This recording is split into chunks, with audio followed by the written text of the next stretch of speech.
जय हिंद। 10+2 साइंस में current electricity के अंतर्गत एक बहुत ही महत्वपूर्ण टॉपिक है विद्युत धारा का चुंबकीय प्रभाव। अब इस विद्युत धारा के चुंबकीय प्रभाव के अंतर्गत आज पढ़ा रहे हैं बायो सावर्त नियम। बायो और सावर्त ने मिलकर विद्युत धारा के चुंबकीय प्रभाव के कारण किसी तार में यदि करंट प्रभावित हो रहा है तो उसके कारण कितना चुंबकीय क्षेत्र उत्पन्न होगा उसका गणितीय मैथमेटिकल फॉर्मूला दिया।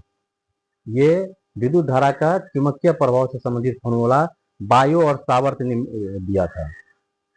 कह रहा है क्या कि यदि कोई तार है, एक विद्युतवाही तार है, धारावाही तार है, इस तार से आई धारा प्रभावित हो रही है तो कह रहा है इस तार के कारण इसके चारों ओर एक इलेक्ट्रिक मैग्नेटिक फील्ड बनता है। यदि किसी तार में विद्युत धारा प्रभावित होता है तो उसके कारण चारों ओर एक मैग्नेटिक फील्ड बनता है।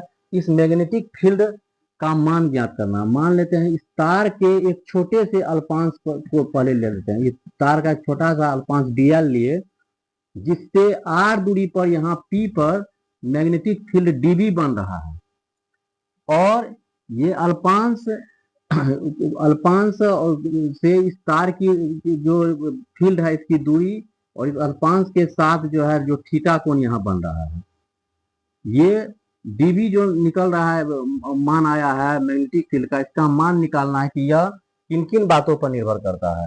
तो बायो सावर्त ने बताया क्या कि ये जो चुंबकीय क्षेत्र बनता है इस तार के कारण, ये चुंबकीय क्षेत्र इस तार में प्रवाहित धारा के समानुपाती होता है, यानी कि डीबी समानुपाती आई।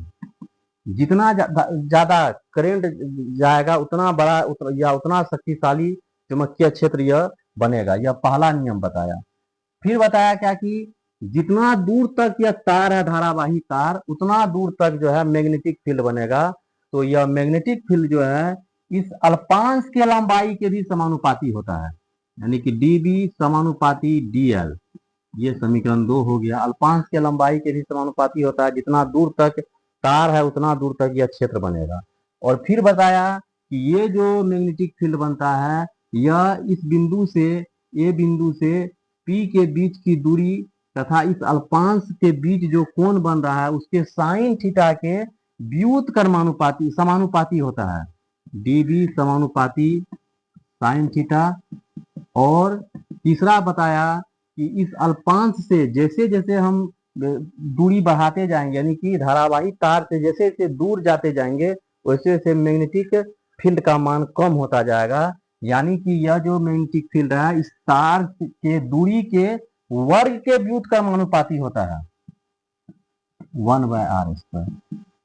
और इन यदि चारों समीकरण को हम एक साथ मिला दें, समीकरण 1, 2, 3 और 4 को, तो यह हो जाएगा dB समानुपाती I dl साइन थीटा बटा r²।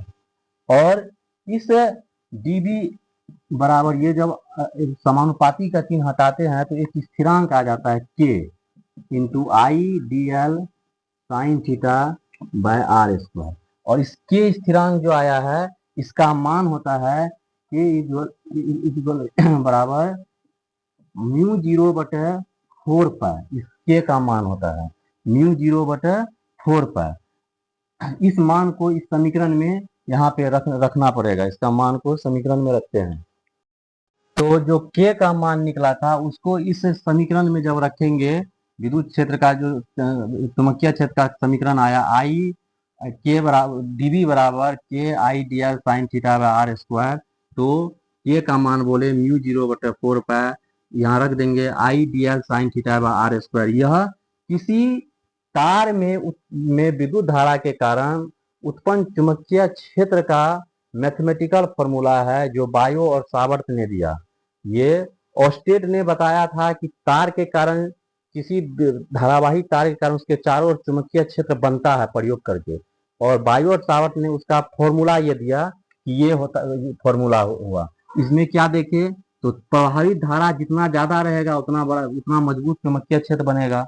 इसके बीच यह तार जितना दूर तक है, जितना लंबा तार होगा, जितना ज्यादा तार होगा उतना ज्यादा चुंबकीय क्षेत्र मजबूत बनेगा। तार से जैसे जैसे हम दूरी बढ़ाएंगे वैसे वैसे चुंबकीय क्षेत्र का मान क्या होगा, घटते जाता है। और अल्पांश तथा इस बिंदु के बीच की दूरी तथा अल्पांश के बीच का जो कोण है साइन थीटा के समानुपाती होगा। ये बायो सावर्त नियम था। करा कि इसका उपयोग वर्तमान में कई प्रकार के जो है उपकरणों में, जो भी उपकरण में विद्युत धारा के चुंबकीय प्रभाव का उपयोग किया जाता है, मैग्नेटिक इफेक्ट का उपयोग किया जाता है, उसमें कितना जो है क्या कहते हैं चुंबकीय क्षेत्र उत्पन्न होना चाहिए, कितना करंट जाना चाहिए, इन सब का निर्धारण करने के लिए ही बायो सावर्त नियम का उपयोग किया जाता है। जैसे जितना भी प्रकार का मोटर बनता है उसमें भी विद्युत धारा चुंबकीय प्रभाव का उपयोग किया जाता है। एमआरआई मशीन है, उसमें भी हेवी मैग्नेटिक फील्ड बनता है। उसमें हम लोग जो कान में एयरफोन लगाते हैं, माइक्रोफोन है, उस सब में विद्युत धारा का चुंबकीय प्रभाव का उपयोग होता है। और उसके लिए चुंबकीय क्षेत्र का मान कितना होना चाहिए, करंट इसमें कितना जा रहा है, इन सभी का जो है निर्धारण करने के लिए बायो सावर्त नियम के इस फॉर्मूला का उपयोग किया जाता है। जय हिंद।